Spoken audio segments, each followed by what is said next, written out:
तो कैसे हैं आप लोग। मैं ताहा इन्फिनिटी नेटवर्क से आज आपके सामने इस साल के 5 वर्स्ट और बेस्ट बाइस के बारे में बात करूंगा। तो चलिए शुरू करते हैं।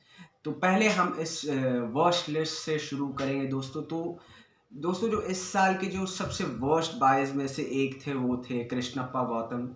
चेन्नई सुपर किंग्स ने कृष्णप्पा गौतम के पीछे कुछ 9.25 करोड़ रुपए इन्वेस्ट किए हैं, बजाय इसके कि उनके पास already Moeen Ali, Ravindra Jadeja, Dwayne Bravo जैसे और भी कई बड़े ऑलराउंडर्स हैं। तो मुझे यहाँ पर ऐसा नहीं लगा कि किसी भी तरह से वो कृष्णप्पा गौतम की सर्विसेज से 9.25 करोड़ रुपए देकर उनको मतलब उस चीज़ को रिडीम कर पाएंगे, उस चीज़ को जस्टिफाई कर पाएंगे कि उन्होंने कृष्णप्पा गौतम को 9.25 करोड़ रुपए देकर क्यों खरीदा। और भी टीम्स ने काफ़ी अग्रेसिव बिडिंग की उनके पीछे। इसके पीछे कोई पर्टिकुलर वजह नहीं है, ना ही उनका फॉर्म उस तरह का था, ना ही उनकी नेशनल टीम में सिलेक्शन हुई, कोई ऐसा ख़ास कारण नहीं है। और दोस्तों हमारे लिस्ट में जो अगला नाम है वो है रायली मेरेडिथ। रायली मेरेडिथ को ऑस्ट्रेलिया का ब्रेटली कहा जाता है और वो मशहूर है अपने पेस के लिए। वो कंसिस्टेंटली 105 किलोमीटर्स की स्पीड से डालते हैं। उनको इस साल ऑक्शन में पंजाब किंग्स ने ख़रीदा है 8 करोड़ देकर। लेकिन दोस्तों फिर भी इतनी कोई ख़ास बात नहीं है, क्योंकि उनके ही कंट्रीमैन जाय रिचर्डसन, जेसन बेरेंडॉर्फ जैसे और भी कहीं तेज़ गेंदबाज हैं जो कि 140-145 के ऊपर डाल सकते हैं। तो कोई ख़ास कारण नहीं है ऐसा जिसके वजह से हम ऐसा कह सकें कि उनको 8 करोड़ देकर ख़रीदना मुनासिब है या बिल्कुल ही लॉजिकल है। कोई सेंस नहीं बना इस बात में, क्योंकि पंजाब के पास already Chris Jordan, Mohammed Shami जैसे अच्छे फास्ट बॉलर्स थे। और यहाँ पर रायली मेरेडिथ को 8 करोड़ देना बिल्कुल भी रीज़नेबल साउंड नहीं कर रहा, क्योंकि आईपीएल में हमने हर साल देखा है कि किस तरह से टीम्स बॉलर्स के पीछे करोड़ों रुपए इन्वेस्ट करती है, लेकिन जब वो बॉलर उस साल उनको सेटिस्फाई नहीं कर पाता तो वो उन्हें छोड़ देती है। और इस चीज़ की भी कोई गारंटी नहीं है कि रायली मेरेडिथ पंजाब किंग्स के लिए पूरे 14 गेम्स खेलेंगे। हालांकि बिग बैश में उनका प्रदर्शन काफ़ी बेहतर रहा, लेकिन इंडियन कंडीशंस और ऑस्ट्रेलियन कंडीशंस काफ़ी डिफरेंट है। हमने अक्सर देखा है कि जो बॉलर ऑस्ट्रेलियन कंडीशंस में बहुत ज़बरदस्त खेलता है, जैसे कि पैट कमिंस, मिचेल स्टार्क जैसे कई बॉलर्स इंडिया में आकर स्ट्रगल करते हैं। तो इस बात से कोई दो राय नहीं है कि शायद रायली मेरेडिथ भी बहुत स्ट्रगल करेंगे और इंडियन अग्रेसिव बैट्समैन जैसे कि विराट कोहली, रोहित शर्मा जैसे और कई प्लेयर्स के सामने उनकी हालत ख़राब हो सकती है। तो हमारे लिस्ट में जो अगला नाम है दोस्तों वो है इस साल का सबसे महंगा सोल्ड प्लेयर, और वो है क्रिस मॉरिस। सो दोस्तों बहुत सारे लोगों को लगा था कि क्रिस मॉरिस या तो 1-2 करोड़ में बिक जाएंगे या फिर अनसोल्ड हो सकते हैं। लेकिन क्रिस मॉरिस 16.25 करोड़ में, यानी कि 16.25 करोड़ में बिके। कोई रीज़न, कोई लॉजिक, कोई सेंस नहीं है इसके पीछे कि ऐसा क्यों हुआ। ना ही क्रिस मॉरिस ने इस पिछले एक साल में कोई इंटरनेशनल क्रिकेट खेला, ना ही उनके कम्पिटिटिव क्रिकेट के कुछ खास रिकॉर्ड है, ना ही उन्होंने पिछला साल आईपीएल में कुछ अच्छा परफॉर्म किया जिसके वजह से टीम्स ने उनके पीछे इतनी ज़बरदस्त बिडिंग की और इतना हैवॉक हो गया ऑक्शन में उनके लिए कि हर किसी को क्रिस मॉरिस अपनी टीम में चाहिए था। हालांकि अगर क्रिस मॉरिस 2.5, 3 या 4 करोड़ में बिकते तो मैं ये कह सकता था कि क्रिस मॉरिस एक अच्छा एडिशन है एज एन ऑलराउंडर। लेकिन दोस्तों ना ही आप फास्ट बॉलर, ना ही आप ऑलराउंडर, ना ही आप स्पिनर, ना ही बैट्समैन के पीछे आप इतने पैसे इन्वेस्ट कर सकते हैं अनटिल एंड अनलेस वो प्लेयर आपके लिए पूरे 14-15 गेम्स खेलेगा। और दोस्तों इस बात की कोई गारंटी नहीं है कि क्रिस मॉरिस पूरी इस सीज़न अवेलेबल रहेंगे, because he is very injury prone. काफ़ी इंजरीज आती है उनको, और इसी रीज़न के वजह से रॉयल चैलेंजर्स बैंगलोर से काफ़ी गेम्स बाहर रहे थे मॉरिस, और काफ़ी प्रॉब्लमेटिक सा सिचुएशन क्रिएट कर दिया था उन्होंने रॉयल चैलेंजर्स बैंगलोर के लिए। और दोस्तों उनकी कंसिस्टेंसी पर भी काफ़ी सवाल हैं। और दोस्तों हमारी लिस्ट में जो अगला नाम है वो है काइल जेमिसन।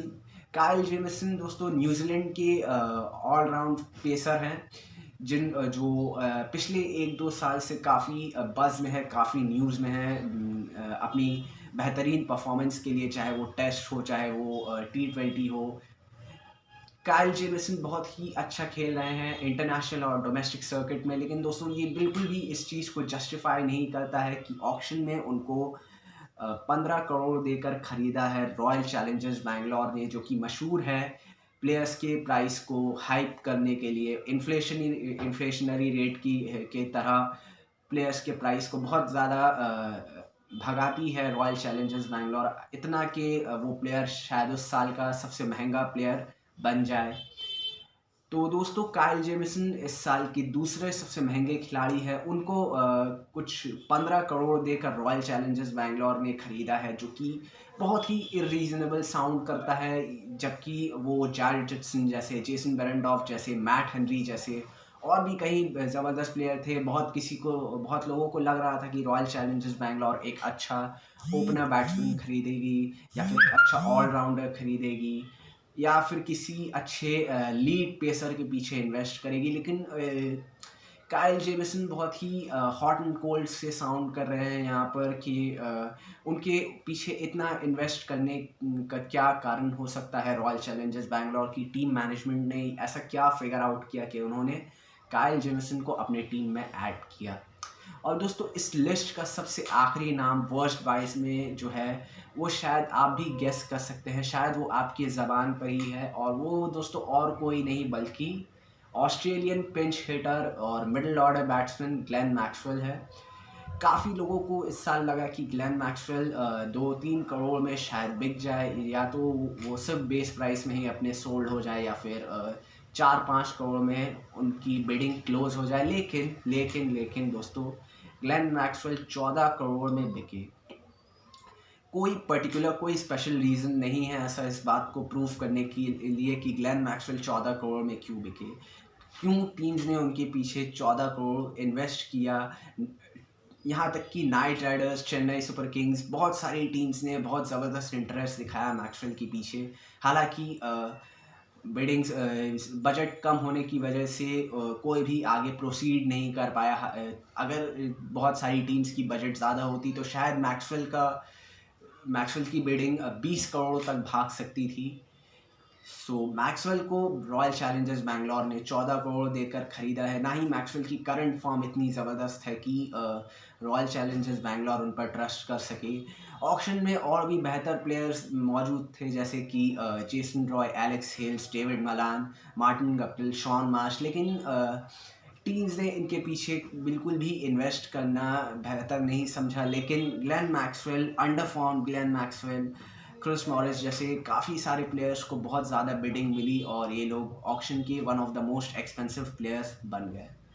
अब हम दोस्तों आएंगे इस साल के बेस्ट 22 के तरफ, और जो इस साल के 5 बेस्ट 22 है उसमें सबसे पहला नाम है the late steal Ben Cutting. KKR ने अपने टीम में बेन कटिंग को ऐड किया ऑक्शन के सेकेंड फेज में, जब अनसोल्ड प्लेयर्स और आखिर में कुछ प्लेयर्स सोल्ड किए जा रहे थे, तो बेन कटिंग को उन्होंने 75 लाख में ख़रीदा। बेन कटिंग का स्ट्राइक रेट दोस्तों बहुत ही ज़बरदस्त है, 140-150 के आसपास है। अच्छी बॉलिंग भी कर सकते हैं, बहुत ज़बरदस्त फील्डर है बेन कटिंग। एक कंप्लीट पैकेज है 75 लाख में, 1 करोड़ से भी कम में, और शायद बेन कटिंग आपको 7-8 गेम्स खेल सकते हैं आपके लिए, और आपको 3-4 गेम्स सेल्फ जिता कर भी दे सकते हैं। तो यहाँ पर ये कहना बिल्कुल भी गलत नहीं होगा कि कोलकाता को एक स्टील मिली है इस ऑक्शन से। इसके साथ और भी बहुत सारे अच्छे प्लेयर्स खरीदे थे कोलकाता में, तो ये पहली बार होगा कि केकेआर के फैंस बहुत खुश होंगे उनकी टीम के एक्विजिशन से। और दोस्तों इस लिस्ट में जो अगला नाम है वो है मोइन अली। चेन्नई सुपर किंग्स ने 7 करोड़ देकर मोइन अली को ख़रीदा है। हालांकि मोइन अली भी उसी कैटेगरी में आते हैं जिस कैटेगरी के चेन्नई के सारे प्लेयर्स हैं, थोड़े से ओल्ड हैं मोइन अली भी।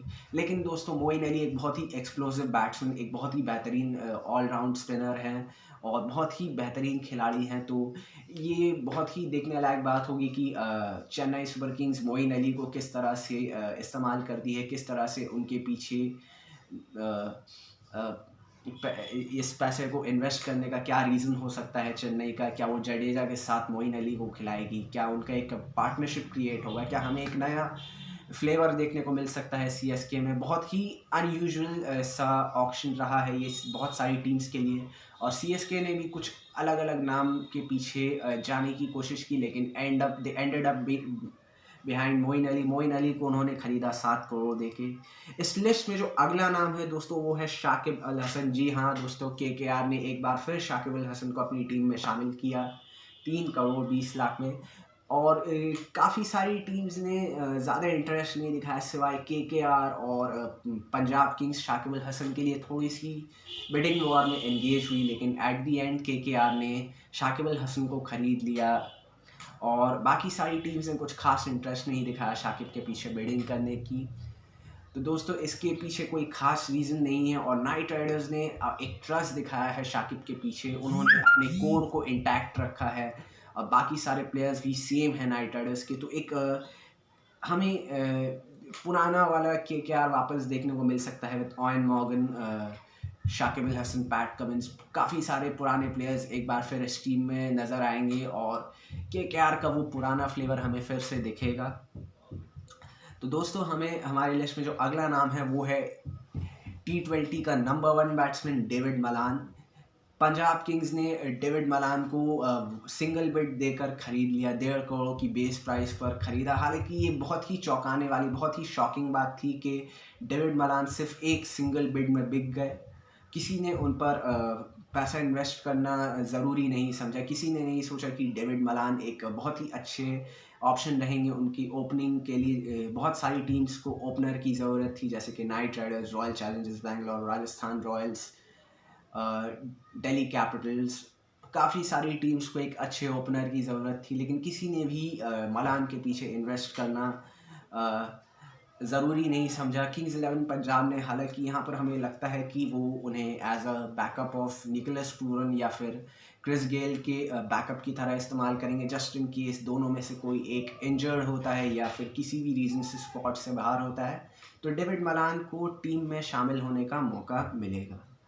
और दोस्तों हमारे लिस्ट में जो इस बेस्ट बाय के जो लास्ट नेम है वो है former Australian captain Steve Smith. जी हाँ दोस्तों, स्टीव स्मिथ को दिल्ली कैपिटल्स ने सिर्फ 2 करोड़ 20 लाख देकर ख़रीदा है, अपनी टीम में शामिल किया है। और हो सकता है कि वो स्टीव स्मिथ को वाइस कैप्टन बनाएंगे अपनी टीम का। और लॉन्ग रन के लिए दोस्तों एक बहुत ही ज़बरदस्त इन्वेस्टमेंट है दिल्ली कैपिटल्स के लिए। मेगा ऑक्शन के टाइम पर वो उन्हें रिटेन कर सकती है, या फिर राइट टू मैच कार्ड देकर उन्हें वापस खरीद सकती है अगर उन्हें छोड़ती भी है तो। हालांकि बहुत सारी टीम्स, ऐसा लगा था कि बहुत सारी टीम्स स्टीव स्मिथ के पीछे जाएंगी, जैसे केकेआर, रॉयल चैलेंजर्स बैंगलोर, या हमने सोचा था कि राजस्थान रॉयल्स ने थोड़े सस्ते प्राइस में खरीदेगी। किसी ने कुछ खास इंटरेस्ट नहीं दिखाया, कोई मतलब स्टीव स्मिथ के पीछे जाना नहीं चाह रहा था, क्योंकि दोस्तों स्टीव स्मिथ उतने अग्रेसिव प्लेयर नहीं हैं, उनका खेलने का तरीका थोड़ा अलग है, वो थोड़ा टाइम लेते हैं। लेकिन फिर भी दोस्तों स्टीव स्मिथ के पीछे अगर आप 5-6 करोड़ तक इन्वेस्ट करते हैं, so it sounds quite reasonable.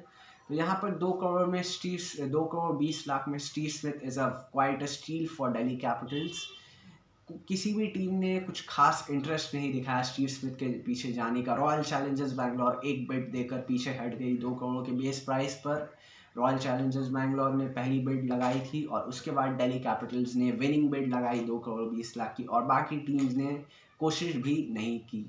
तो दोस्तों ये थे इस साल के बेस्ट और वर्स्ट बाइस। मुझे कमेंट सेक्शन में बताइए कि आपके हिसाब से बेस्ट और वर्स्ट बाइस कौन है, और मिलते हैं दोस्तों नेक्स्ट वीडियोज़ में। तब तक के लिए साइनिंग ऑफ इन्फिनिटी नेटवर्क।